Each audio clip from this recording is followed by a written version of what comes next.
अच्छी ननद बुरी भाभी, मायका बना रहे ये कौन नहीं चाहता। लेकिन क्या हो जब भाभी की सोच ही ननद का मायका और उसके बच्चों का ननिहाल छुड़वा ही देना हो। चलिए देखते हैं। सतीश, तुम्हारी बहन को जो पैसा दिया था उसकी ननद की शादी के लिए, वो वापस क्यों नहीं करी है? मांगो ना उससे। अरे यार, दे देगी, कोई बात नहीं। कई लोगों के पैसे देने होंगे, पहले वो उन लोगों को देते, फिर हमारे भी दे देगी। वैसे भी आधे तो दे ही दिए है ना। आधे मतलब? अरे तुम मुझे अपना फोन दो, मैं मैसेज करती हूँ। बड़ी ही अजीब है।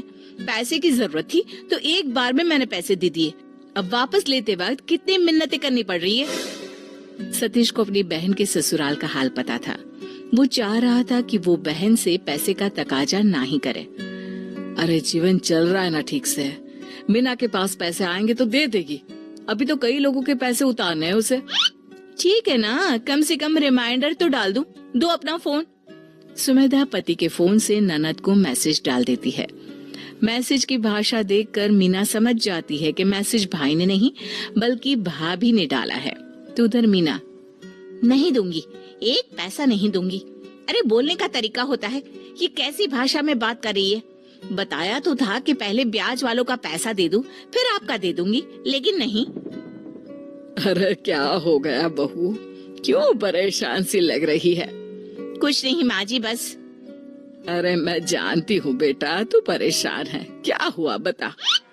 मीरा सास को सारी बात बता देती है। अरे कैसा भाई है तेरा, बहन की मुसीबत समझता है फिर भी तकाजा कर रहा है। अरे देना तो है ही ना पैसा उसका। ला मैं बात करती हूँ। नहीं नहीं माँ जी, ये भाई ने नहीं भाभी ने किया है मैसेज।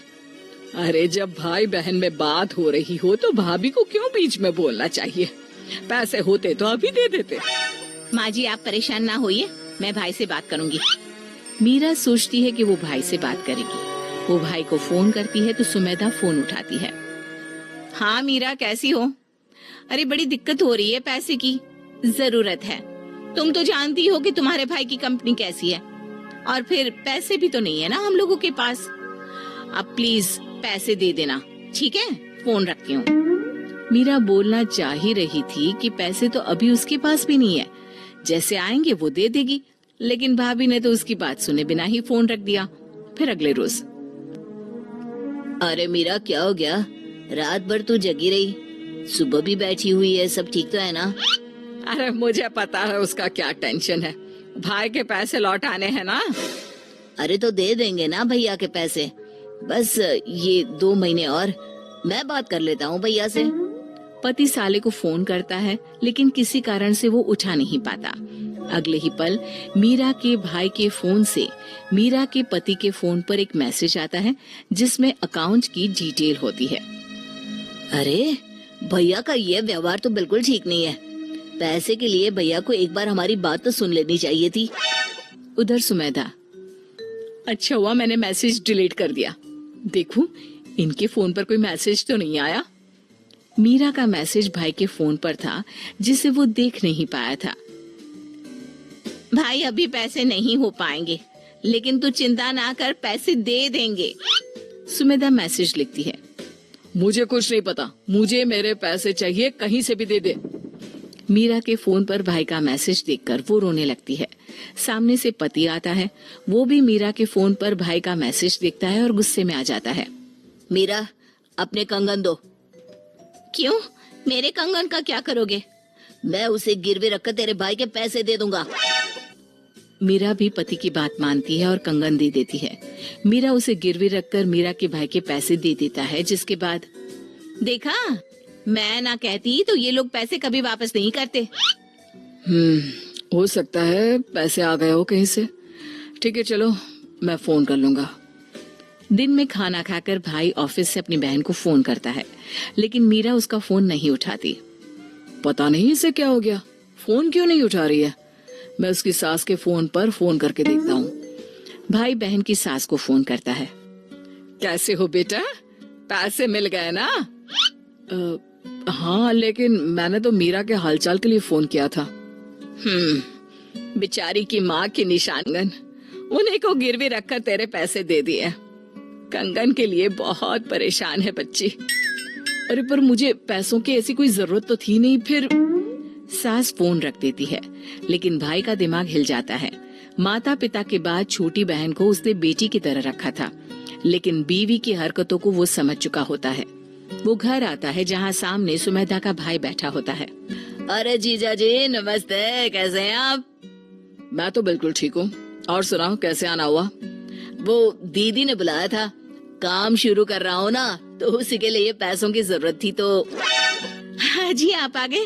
वो क्या है ना, मेरे भाई को पैसे की जरूरत है, तो जो मीरा के पास से पैसे आए ना, वो इसे दे दीजिए। तुम्हारा भाई पैसे लेने आया है? पूछ तो लो कब तक पैसे वापस करेगा। कैसी बात कर रहे हैं? वो कहाँ से वापस करेगा? अभी तो काम शुरू भी नहीं हुआ है। पैसे मैं दे रही हूँ ना, तुम क्यों चिंता कर रहे हो? अच्छा, तो फिर ये जो हार पहना है ना तूने अपने गले में, बेच दो उसे, दे दो अपने भाई को पैसे। कैसी बात कर रहे हैं आप? जानते हैं ना ये हार मेरी माँ की आखिरी निशानी है, मैं इसे बेच दूं? अरे एक बेटी मर जाएगी, लेकिन माँ बाप की आखिरी निशानी कभी अपने से अलग नहीं होने देगी, समझे? तो फिर मीरा पर पैसे वापस देने का दबाव क्यों डाला, बोलो? सुमेधा को समझ में आ जाता है कि पति के सामने सारा पर्चा खुल चुका है। मेरे भाई को पैसे चाहिए थे, उसे भी तो जरूरत है ना। वो तो मैं ऐसे भी दे सकता था, उसके लिए मीरा से तकाजा करने की क्या जरूरत थी? मैसेज क्यों किया उसे? सुमेधा घबराकर हकलाकर कहती है, कैसी बात कर रहे हैं? मैंने कोई मैसेज नहीं किया। अच्छा, तो उसके पास मेरा अकाउंट नंबर कहाँ से आया? देखो सुमेधा, मैं जो कमा रहा हूँ उसमें जितना हक तुम्हारा और बच्चों का है, उतना ही मेरे माँ बाप और भाई बहन का भी, समझी? पर हाँ, मेरे माता पिता ने मुझे इसलिए नहीं पाला पोसा कि जब मैं कमाने लायक हो जाऊं तो उन लोगों से भी पैसों का तकाजा करो।